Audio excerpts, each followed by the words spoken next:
Hello again, welcome back to Asgard, and welcome back to Enigmatica 6 Expert. So since the last episode, I have done a little bit. You can see over here I have set up a couple other things. I made some alterations to our layout here. We'll talk about those just very briefly. And I did go ahead and I set up a sawmill system. Now right now this is manual request, and actually because a button does strong redstone, it actually goes up and hits both these funnels, which is whatever. It's very temporary. So if I hit this, what it's going to do is it's going to request spruce, and it's also going to request planks. That way I could make sticks. They do go through that second sawmill. It doesn't matter. It doesn't do anything to them. But now originally I was planning on having the planks on this spot, but with a filter telling it not to do the framed planks, it messes up the strip logs, and even if I put the combination filter like I've got right here, it still messes it up. So I'm telling it, make strip spruce logs, make sticks, because over here, if I have the planks come down and tell it you're making planks or sticks, so that the strip logs can get handled, then it thinks, well, this is already a plank, so it sends it on.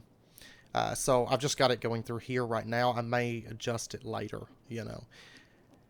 But for right now, that'll be good. Because that way I can order planks and I can order sticks. And then, let's see, right over here, this is a metal press. We're actually going to be playing with this today. This is a metal press, which we're going to be using to make plates automatically on request. And then over here, we have, I ran some pipes up, and these are basically just stack limiting to 1. And they're requesting the dielectric paste and the copper plates, because there's only one thing in the entire pack that does sequence assembly only using 2 deployers, and so we're just going to go ahead. This is the route that we're going to use for automating these. I mean, long term there is the automated engineer's workbench. That's fine. It takes a bit of power. This is basically free. It does cost the extra dielectric paste, but this stuff is dirt cheap, and I have to put an extraction upgrade onto that, but beyond that, that's fine. And beyond that, I mean, I did a little bit of cleanup with things and laying things out, but beyond that, it's all pretty much the same. By the way, this sandstone is just temporary. Alright, so what we're going to do now, we are actually going to be turning our attention over briefly to the Pretty Pipes mod, because I do think it's time we get ourselves a crafting terminal. Now, unfortunately, these don't work perfectly with Corporea. You know, we can't put a Corporea Spark onto this like we would be able to a drawer controller, but we are going to be shooting for drawer controllers before too long. Now, to get the crafting terminal, this is just a cheap upgrade of the item terminal, and this works as you might expect. Item terminal, we can look at items, we can request items. Crafting terminal allows us to actually craft within it, so we are going to be making that upgrade. There's a couple things that we're going to need, and it is all fairly cheap stuff. But we're going to go ahead and get ourselves 4 Invar gears. I've got the redstone servos. I've actually got the retrieval modules just because I changed up the way that the sand over there is handled from that sand system. Instead of doing the 2 retrievals, I'm doing 1 extraction. So, and then a round robin upgrade. And it is at this point that I realized that I did not make enough iron plates. So, and it is going to take about 1.5 years for the plates to get over here because we don't have a pipe pressurizer just yet. But there we go. We got an item terminal, and then we're going to just straight away upgrade this to the crafting terminal. And let's go ahead while we're at it. Let's just get like 16 spruce planks.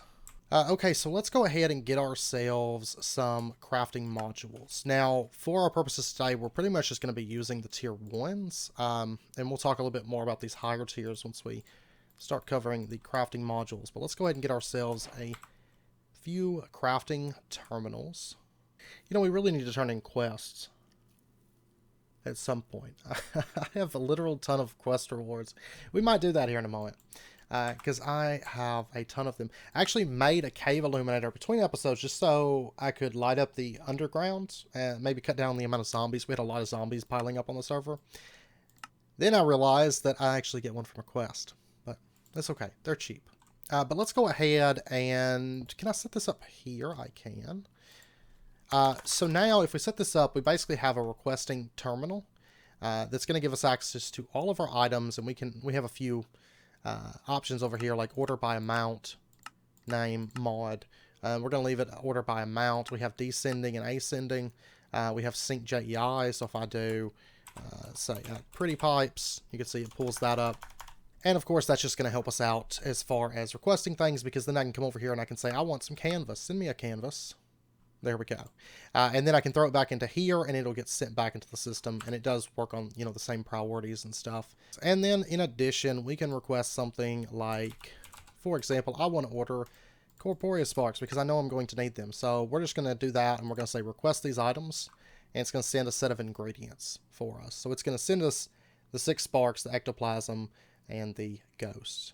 Now we can also turn this up to request larger batches if we want. Man, this is really showing me why we want the pipe pressurizer. Oh, there it is. Yeah, it came from somewhere. Oh, I know what it is. I know what it is. And then we can just click here and we can, there we go. There's our corporeal sparks. So it is very, very slow to send these things over, but it's something. It's a step in the right direction. Now I know, I'm fairly certain I know where the bottled ghost ended up. I'm willing to bet that it's ended up in this chest because I don't have the extract upgrade. That's why I made an extra one. Yeah, there's my bottled ghost. Okay. This needs an extraction module. Technically a speed module would be nice too. And then we're going to be setting up a terminal, just setting, say right here is good. Okay, so that's in place. We've got the crafting terminal. That's wonderful. Now what we're going to do, let's take these crafting modules. And this is only going to cover a couple recipes for right now. But what we're going to do is this area right here that connects over to the metal press, we're going to run out a pipeline. And we'll start here. This will be kind of the first one that we set up, and then we've got space to do, a few more, and then I can make attachments or expand, if need be. But what we're going to do is we're going to put in some crafting modules in there. And I want to teach you how to make plates. This is specifically going to be for making plates, but we are going to start making gears and rods a lot cheaper too. But the metal press can really only handle plates. So we're going to find our recipe in here, and we're going to just shift-click that in. So now it knows if it takes iron and it takes an iron ingot, it's going to make an iron plate. And we've already got that going into the system after it's crafted. So, and then we'll teach it another recipe here. Probably brass would be a good next one. But like I said, we can add additional ones. Now, we're only going with the low crafting modules. There's no reason whatsoever when it comes to making plates to do higher tier modules. Basically, the higher tiers are going to add more slots, so you can have more input slots, more output slots to set up recipes. But for making plates, it's 1-to-1 conversion, so we're just going to stick with that. And then we just have to plug this up. And what's nice is with this crafting upgrade, if you have a retrieval node that says, I need iron plates to do something, it will request from these crafting modules, so it will go ahead and set things to autocraft. So it is quite handy in that way. Now, right now, it is going to take about 1.5 years to make iron plates, though. It is worth noting, because they have to come the iron has to come all the way from over there over to here. It's going to take forever, but it's something that I can do while I'm getting other things together. It just speeds it up, and then the pressurizer, of course, will speed that up substantially. And the drawer controller as well. And today, across the episode and kind of moving forward, we'll be adding additional plates and stuff like that to that system, just kind of as they come up. I know they're going to be coming up a lot. So I'm actually probably going to go ahead and do 4 more of these crafting upgrades and just slot that in, because I know we'll be using them a lot. Alright, so we're going to start off with getting ourselves a craft of tokens of joy, because we are going to want these. There we go. There's our tokens of joy. Let's go ahead, get the apiary storage, and get the apiary breeder. Probably, I'm actually going to be moving our apiary from that one to this one for the time being. We will still have one over there. But I did change up a little bit the bees that we're going to be running initially. Here, we're going to put the apiary breeder in right there, so we have access to it from outside. Now, I've went through and kind of selected some bees that'll work together because, of course, the last time we ran it, we had sooty bees turning into blaze bees, which I really don't want to happen. I mean, I think it's great we have access to blaze bees, but we don't really want that to happen. So, we are going to be running an obsidian bee, a forest bee, glowstone bee, quartz bee, and we'll go ahead and release these 4. So these 4 can start running. Now, in addition, we're going to want to get ourselves some special bees. First up, there's the lapis bee, which is actually a combination breeding of sooty and water, block of coal, and 4 seagrass to do that. And this is actually a spot where time in a bottle does come in handy. I'm not going to be using it, but it does come in handy here. Let's go ahead and take our water bee and our sooty bee. This is why we have our breeding sets, which I'm going to kind of organize the way those are laid out a little bit. We're going to put in 1 bee jar, so that way they'll stop breeding once they're done. And we're going to give them their flowers, and this is going to start them breeding. Now, it is going to take a little bit, but it's chunk loaded, and we have other things that we need to do. But once that does get done, these are placeholders, by the way. Once that does get done, we'll have ourselves a lapis bee. Now, I also would like to get a clay bee, which this is a combination of slimy and rocky. And at this point, it is a perfect time for us to go ahead and make a few upgrades. Now, the way I'm going to be setting it up, in the past, I've always done just breed time upgrades, because I use, like, on ATM Spellbound, I use time in a bottle and just I'm not going to be using time in a bottle for this, because it's not that important for us, because we're going to be working on some other stuff. And breeding our bees isn't, like, got to get it done right this second anyways. We're actually going to be making ourselves 2 breeder upgrades, and a breed time, and 2 breed time upgrades. So we're going to need to get ourselves 4 apiary storages for this. Alright, so let's go ahead and get our 2 breeder upgrades, and then we'll get our 2 time upgrades. And we'll just go ahead and slot these in like that. And that's going to reduce max breed time by 600 ticks and give us 2 additional slots to breed our bees. Now, this was consumed. If we take a look at the apiary storage, you can see we did get a lapis bee. Now, I'm going to go ahead and let these breed a little more, because I would like to get a breeding pair of these lapis bees. While I'm at it, let me go ahead and scan that lapis bee. Now, the lapis bee requires any kind of flower. Perfect. I'm not used to these, like, really cheap breeding costs, because this is, like, super cheap. I'm used to, like, the 5 block now from doing Spellbound, where it was like, you know, I need 5 blocks of unobtainium to breed this bee and stuff. So this is actually quite refreshing. And we'll go ahead and get these running. And of course, these can all just run in the background. I'm going to throw in, go ahead and get 3 of those in there. It looks like we did just get another lapis bee. This one will get slotted into here. And then we're also going to go ahead and breed sooty with RGB, because I would like to get a redstone bee. And what's the redstone bee's flower?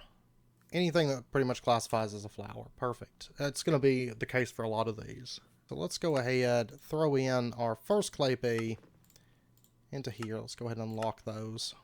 And then I'm also going to want to run, once these get done and I get my sooty bee back, I'm going to want to run sooty with sooty, because I am going to want sooty bees in here as well. So, now at this point, we're going to take our bee jars. I've got enough in here. Yeah. Actually, let's turn in a couple quests related to resourceful bees real quick, because we're going to get an epic resourceful bees bee loot box, which gave us honey blocks. Okay. Apiary breeder, we get some honey cookies and stuff, and a couple books. Nothing that I need, actually, off of those. Some XP and some XP. Okay. Okay, now there's one other bee that I would like to get, and we're going to have to actually go out into the world for this one, and that is the clockwork bee. This one just looks fun. Now, it's possible I may find that it's so rare that I don't want to pursue it right now, until we just happen upon it. There's our redstone bee. And actually, there is the rest of our clay bees. So these are done. Oh, and we got gravel bees from a quest. What are these? I'm assuming they just make gravel. And it produces gravel and flint. Okay, that's not really high priority for us, so we're going to put these into the bee breeding section. Let's go ahead and change the mob display to icons. And then is that the... That's this mini-map. That's fine. This is a better hunting mini-map anyways. And we're going to see if we can't maybe come across some clockwork bees. Oh, and it should be noted that some of the custom texture bees, like it seems like the forest bee, for example, it doesn't show the icon. It just shows the little gray circle. Probably because they're like custom textured bees.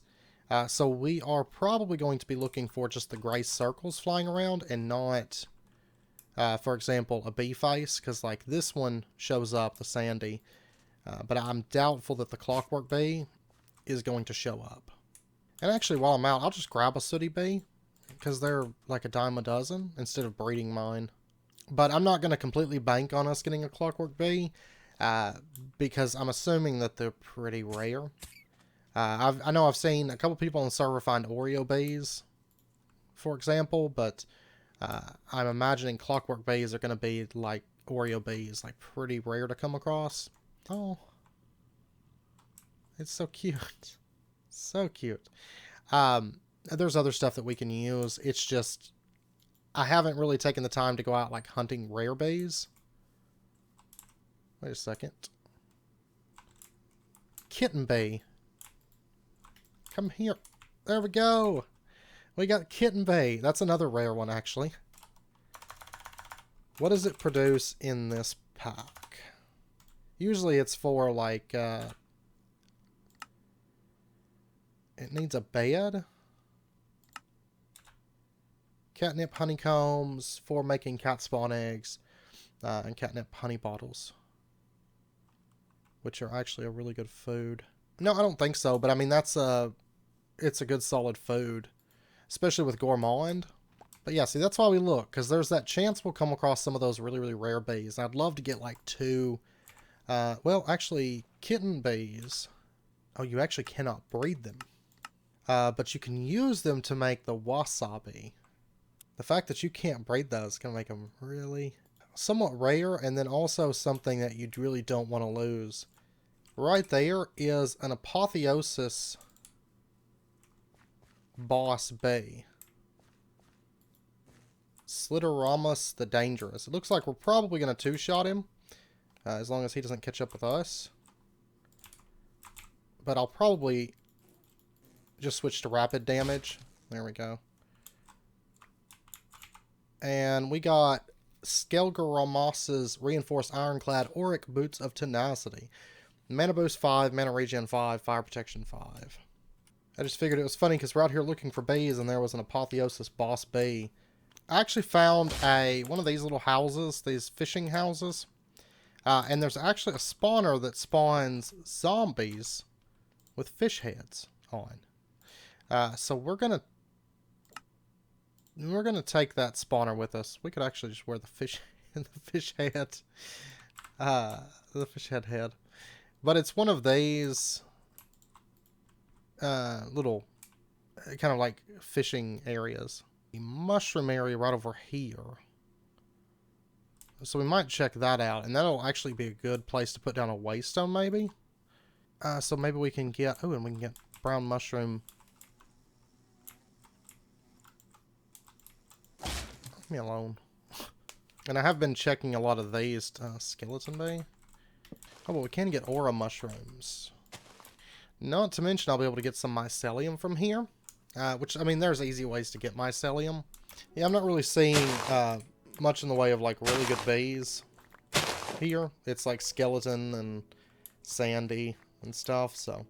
Oh, and while I was looking for bees, I did come across Gowanna Springs, I guess is how it's pronounced. But this biome is the super tall mountains. So if anybody on the server wants really, really, really tall mountains, I know where some are. So it's a fairly decent sized biome here too, and all way up above this forest here. So these biomes always look so nice. And what's even nicer is it's actually sitting right above a crag gardens. This is another really, really beautiful biome. Okay, I didn't find any other bees, so we just got the kitty bee. I am going to toss in the sooty bee, which I think is just a regular flower. We'll go ahead and get that one running. And we got our last redstone bee. And we'll just put the kitten bee away for right now. But at least we did find one. I mean, there's quite a few of them. I had to look through the bees a bit back. I know there's like the spelling bee, the kitten bee, the Oreo bee, the eye bee, the clockwork bee.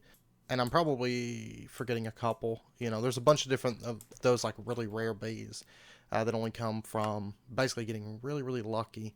Okay, and actually the ender bee uses chorus flowers, so this will be another good one actually to put inside of this area, because we've already got the chorus flower in place for the obsidian bee.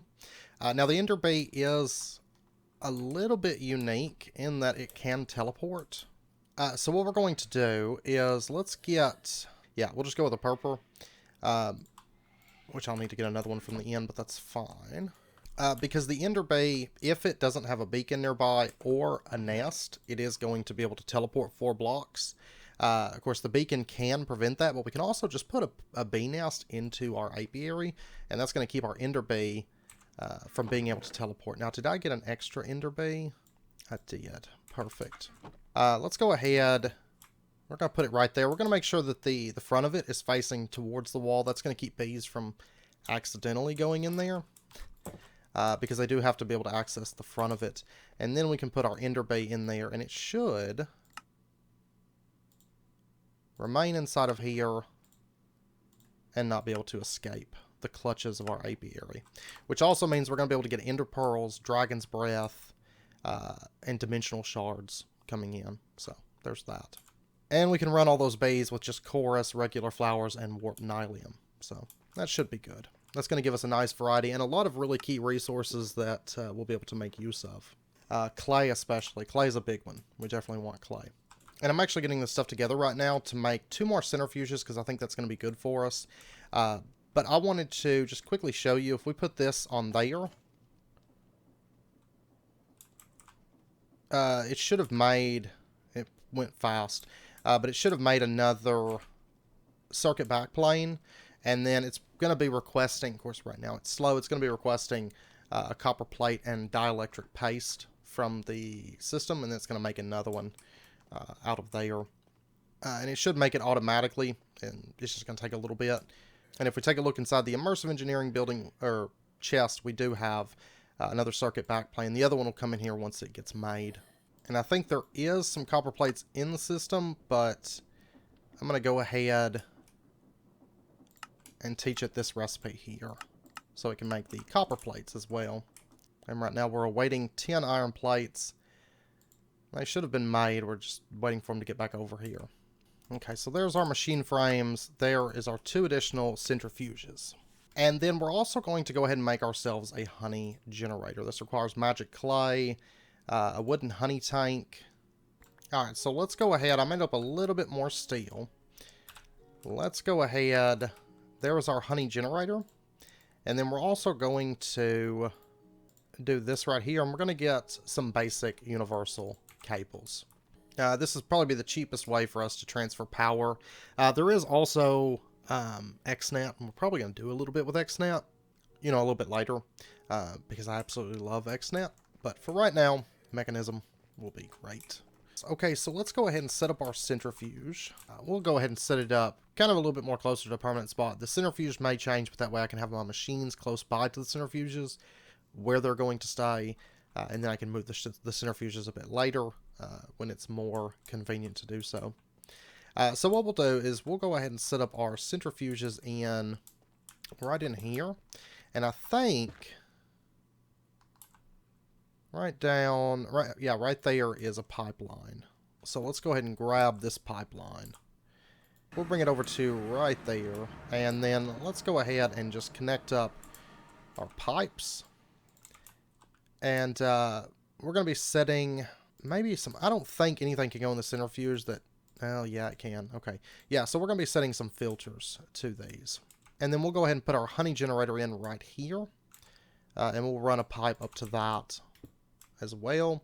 And then we'll go ahead and run pipes over the top of the centrifuges also. And I had actually forgot about this last episode, but I had made up some stuff that we were going to use, and some of the stuff we already did. And I just made more because I had it in here. But let's go ahead and grab these tag filter modifiers. I'm actually going to want to make 2 more since I'm going with 3 centrifuges instead of just 2. We'll go ahead and get a tag filter. Oh, I bet he fell down in there. It sounds like, I was like, what in the world? Now let's go ahead on our overflow chest. I want to make sure that we're not getting sooty honeycombs. So we're going to add, or any honeycombs. I think all of these, like if I throw that in, it's going to go out, but it's going to go over to here right now.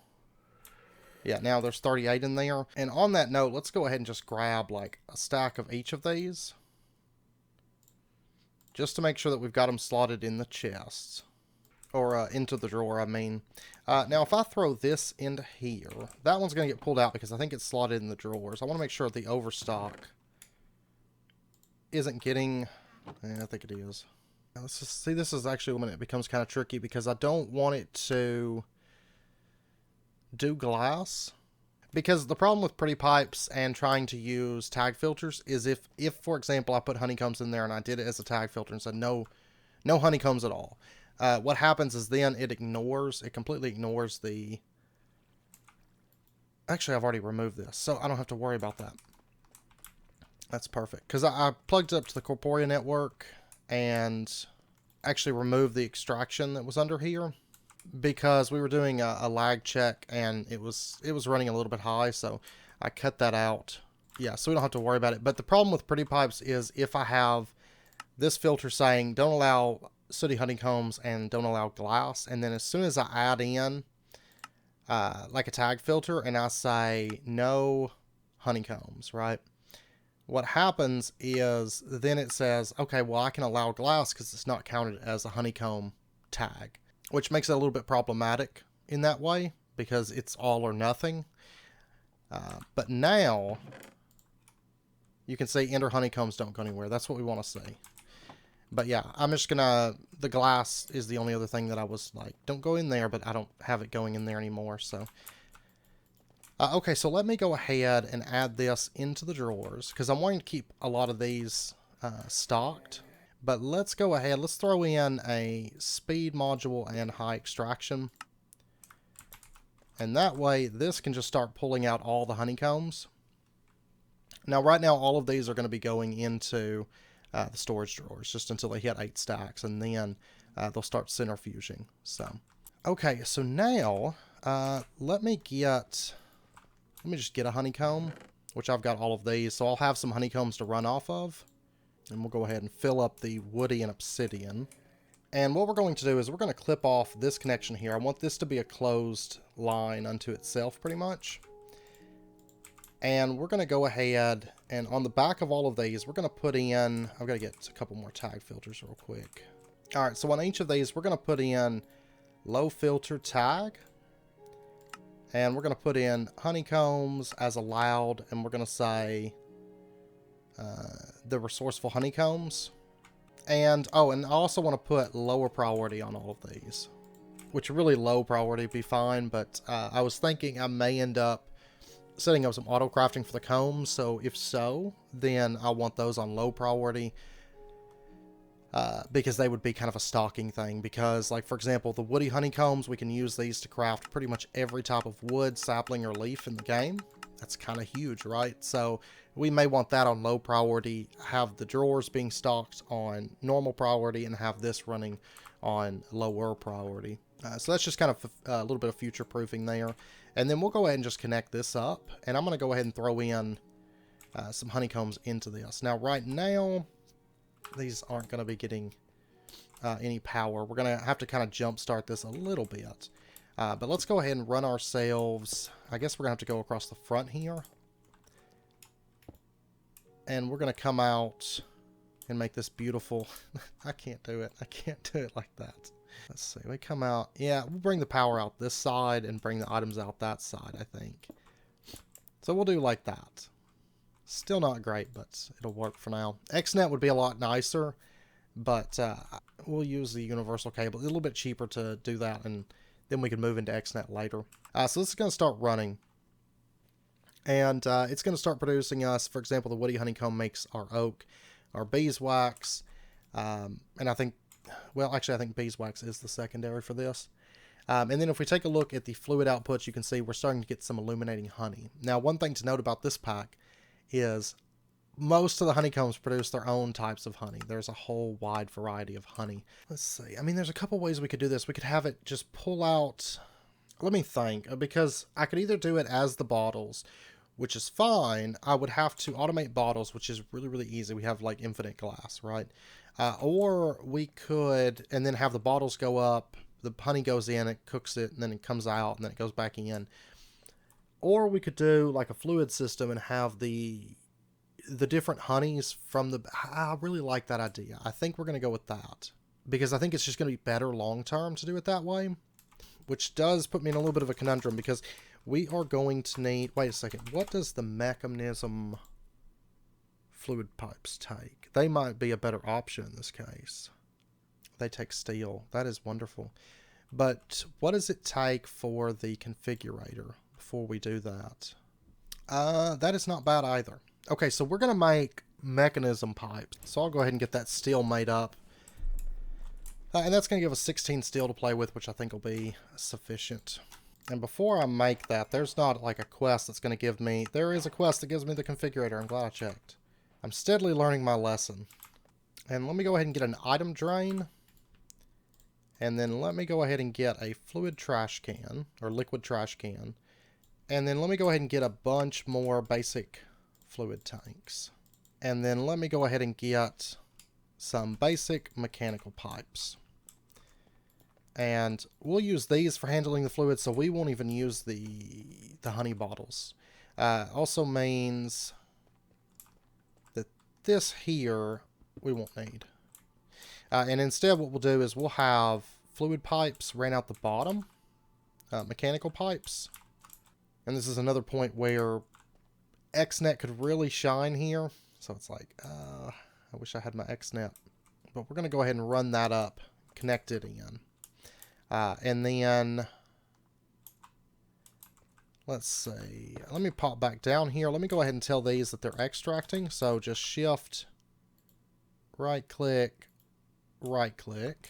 Right now it's going to be basically taking all of that, all those different fluids, and just immediately converting them over into power. So if we take a look here, we have illuminating honey in there, and it's already filled up a ton of RF. So, and then that is going to feed back down into the centrifuges, allowing them to run. And then at this point, we can get rid of this Stirling Dynamo. We've now jump-started the system. We have power, and we're good to go. And that way we don't even have to worry about the bottles. There's no point in worrying about the bottles. And then we'll just go ahead and run the pipes over.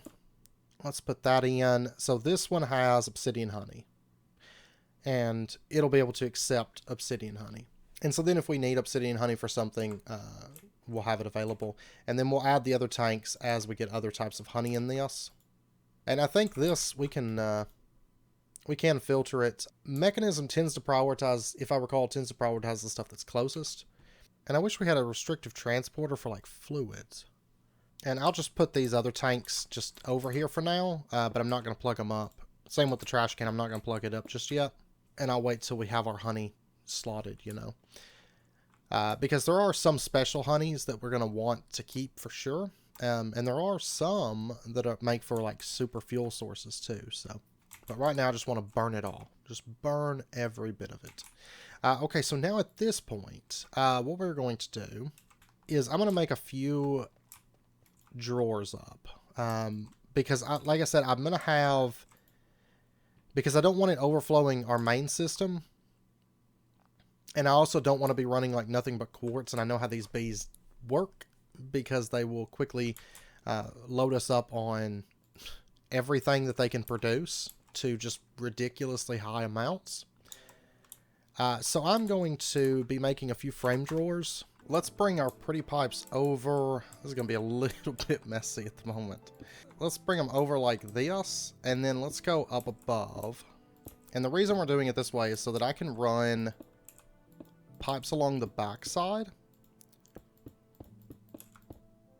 And that way our pretty pipe network can interface with these drawers. Now, right now, our corporeal system is not going to be able to interface with them. I mean, I could put corporeal sparks on all of it. I think I'm going to wait to do that. And the reason being, it's just going to be a little bit easier when we get the drawer controller. And it'll be a little bit manual moving these around for the time being. But I don't think I want to make a ton more sparks to connect this to Corporea too. It'll be fine if it's just connected to our super slow system. So, but we're going to get a pipe pressurizer, actually, so it's not going to be a big deal. We're going to go ahead and put in all these drawers, and these are going to be for bee produce. And we are going to be putting void upgrades on these because, like I said, these things, they generate... I mean, you can already see, just off the little bit of honeycombs that we had, this stuff is shooting up. And let's go ahead and put extraction modules in these. And no, I don't want you guys to be inserting into each other. Stop it. So then they can send all of their items over to these drawers, you know, as long as it's slotted. And then here comes in more honeycombs. Now, I've got some void upgrades over here. I'm sure I'm going to have to make more before it's all said and done. But I do have 6. I'll probably go ahead and use all 6, so because I imagine I'll need it for this apiary. And then I'll probably end up making some storage upgrades as well. The only reason I haven't made any as of yet was there was a reason. Oh, seared bricks. I can make seared bricks in the induction smelter, but it was a little bit cumbersome without actual power.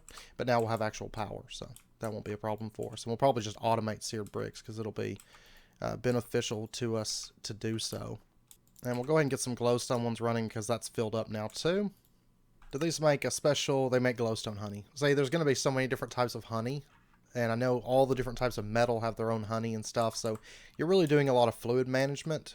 So we'll have to kind of expand on our fluid management as we go. But that's running now. So we're producing a lot. We'll be producing, once everything starts coming over here, we'll be producing a lot of key resources. Ender pearls, obsidian, flux dust, wood. And that's why I wanted our system to be able to access this. Because now, at this point, we're going to take the oak logs, or the oak wood.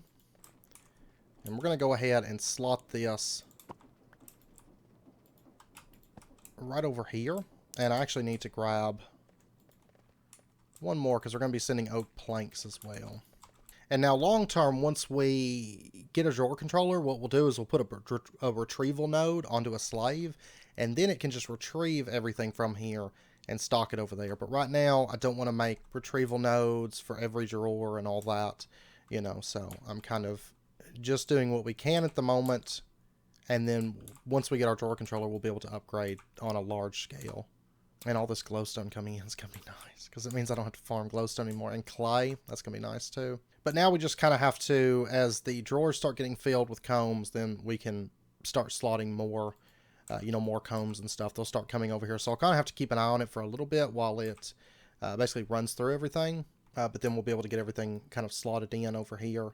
And nether quartz is starting to come in, which will produce, is it nether quartz and fluoride, I think? Yeah, it'll produce chunks. Which a little bit later on, we will set it up so that it can, you know, if there's not enough of these resources in the system, it can request them from the bee network and process them down. But we really don't need them running just non-stop, you know, being processed non-stop, because there's really no point to it. Now, at this point, let's go ahead, pop over, and let's steal our machines that are over here. And let's also go ahead and connect in, there's more illuminating honey it looks like. But let's also go ahead and connect this up. So that way the system can see it and it'll be able to interface with it. Oh, but my oak wood actually isn't connected to, I'm going to connect this to Corporea. We should have enough oak in there that I'll be able to see it pretty easily. We got 166, okay. Okay, that's all connected. If we open this up, we should see there's oak wood in the Corporea system. Perfect. Because I do want to make sure that it can interface with that, because my plank and stick stocking is going to be reliant on those oak wood logs. So we'll do that for now. That'll work. This is it's such a mess, but it's work in progress. I promise. We're working towards something. It's a lot of work. Okay, I was standing here like a total derp. I was waiting on plates, and then I went over there and I had ran out of lava. But we're going to go ahead at this point. Now is a very big moment for us. But now is a very big moment because at this point we'll no longer have to wait a year to get things. We will no longer have to do it. We're going to get ourselves our pipe pressurizer. But yeah, I had been standing there waiting, and then I didn't even think about it running out of lava. It happens, but it slipped my mind for a second. But this thing will require some power each time an item is transferred, but it's not, normally it's not a lot, unless it's, you know, tweaked in this pack. So what we're going to do, and it doesn't need to connect to this line, it needs to connect to the one behind it. But we should be able to just tap in, honestly, right there. That block right there would be perfection. And actually, it would speed up this side too.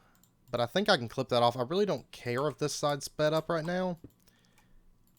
So let's just disconnect that. Oh yeah, I don't really need this. But this is going to speed up all the pipes, all the items moving through this system here. And our honey gen should be able to keep up with it without any issue whatsoever. I did get some glowstone honey and some obsidian honey now. So, oh wow, it is still receiving though, and it is impressive. Look at the speed of that, and that's these don't have any speed upgrades in them, but you can see that our items are moving substantially faster, and that's going to it should be the case over here too. So for example, if I ordered, let me order some copper plates. So let's say I want 10 copper plates. And it should make a request. It's going to say awaiting. I wonder if I can beat it over there. Because it should, I mean, it's going to zip. I'm pretty sure I have it plugged up to the right line. There, it has to be. Because it got over here really, really quick. There we go. And then they should zip back, and they should zip back even faster because they've got an speed extraction of 3. I just saw them going up. Yeah, they're going up over there. So yeah, it's substantially faster now. Substantially faster. I can still beat it across, you know, just doing that, but not by much. Not by much. So I'm happy with that. I won't have to wait a year for things. That's great. And it will be even faster. You saw how fast they got back over there. It'll be that speed once we get a drawer controller, because then we'll have the extract speed 3 increase. That's honestly going to make our pretty pipe system way more useful than it was. Because having to wait, you know, I can order plates, which is great. And it did speed things up because I could kind of queue things up before I started crafting. I'd go through and count the plates that I need for things. But that's going to make it substantially faster. Okay, so now at this point, what we need to do is we need to start having a little bit of fun with machines. Because now we can actually start setting things up. Maybe not this today. We're going to come back to that. That's actually going to be really important for us. But we're going to come back to that in a bit. Yeah, I'll tell you what we'll do. We're going to do mechanical pipes down like that. And then what we'll do is, let's open this up. We'll be bringing it up through here. I'm going to have to make up a few more pipes. That's fine. This won't be visible, so it doesn't matter if we poke a hole in the wall there. We're going to have pipes here, and then I may adjust where these are at, but we're going to have pipes that run across the top as well. And I did mechanical pipes. I don't need mechanical pipes. I need universal cables. The universal cables, I'm just going to run them across, and then I'm going to run that down. And I'm basically going to run this across and plug it in. Okay, so we'll just run that across.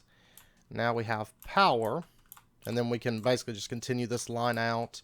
And we can also take it vertical, you know, a bit later on too. And then let's go ahead and we'll start off with like just an induction smelter. Right there. So now we've got power. And we got lots of power in this. I mean, we could make a power bank. We will.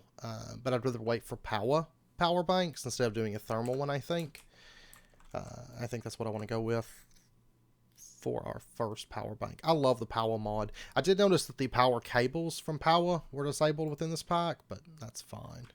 Okay, so we're going to be, let's say that the back side is going to be output, and we're going to say auto output is enabled, and then the top side is going to be input for the induction smelter, because that way I can configure recipes a bit easier for these. What sort of alloys do we like to do through the induction smelter? There's brass, and we use a lot of brass.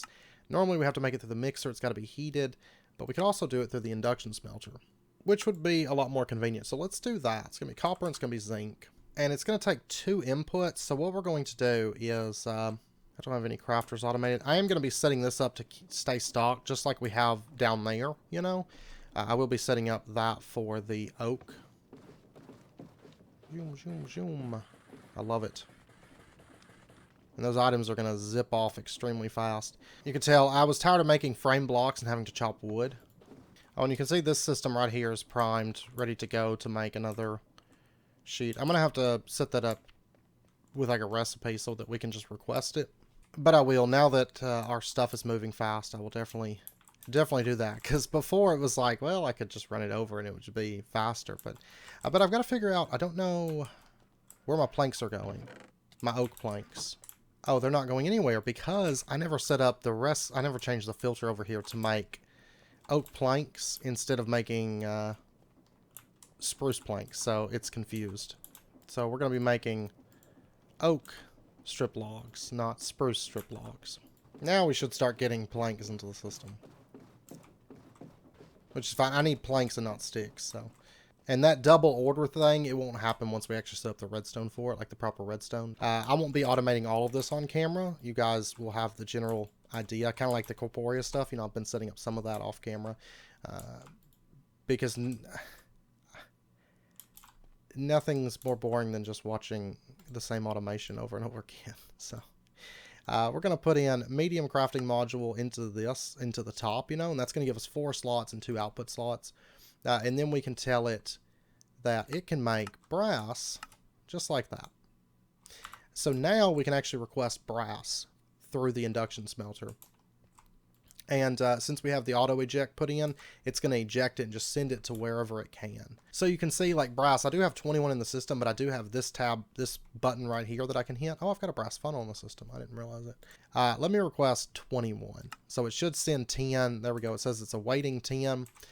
And if we take a look, we should see copper and stuff come zipping in here in just a second. It's coming from the other side of the base, so, you know, it's actually moving pretty quick. There we go. It drops into here. This is going to smelt up, and then it's going to get automatically output. Shoop. And it goes up here, and you can see now it's awaiting 8. So we can auto request things, and bear in mind that if we have retrieval nodes set up, they're going to request things automatically from stuff that we have automated in the system. So we're basically building, our storage system is like this weird bastardization of like corporea and pretty pipes. And corporea is going to give us cross-dimensional requesting from the corporea network, and only for us as a player, but and then it also gives us like wireless requesting and great stocking capabilities.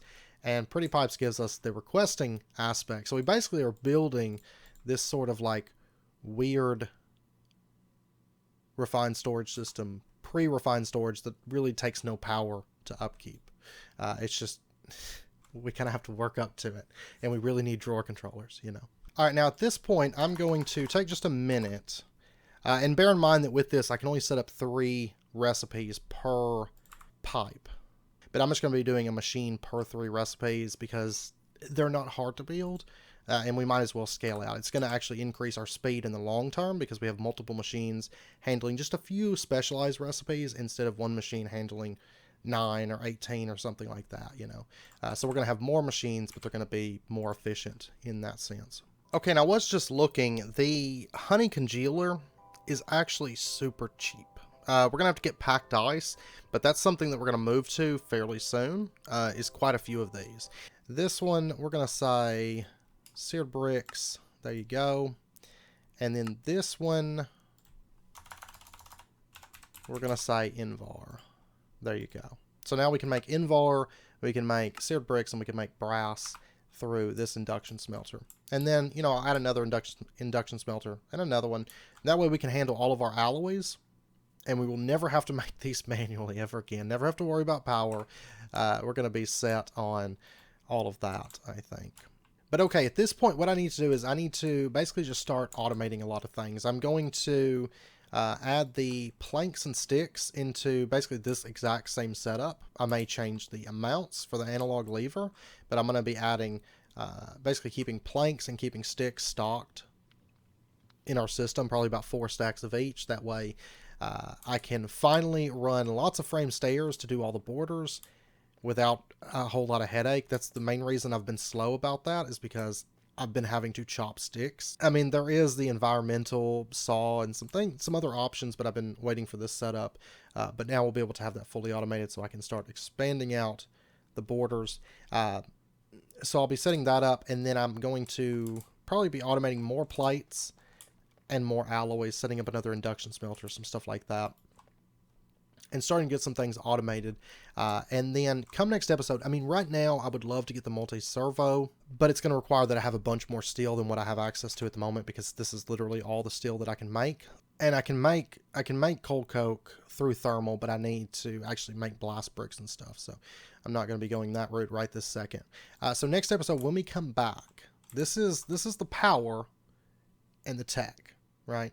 So we've kind of just used bees to kind of launch ourselves into tech, and now we can automate the things. But next episode, it is imperative that we get automatic lava, because right now I can't really rely on this. Like every once in a while I run out of lava and I go to run something and I'm like, oh, I can't because I'm out of lava.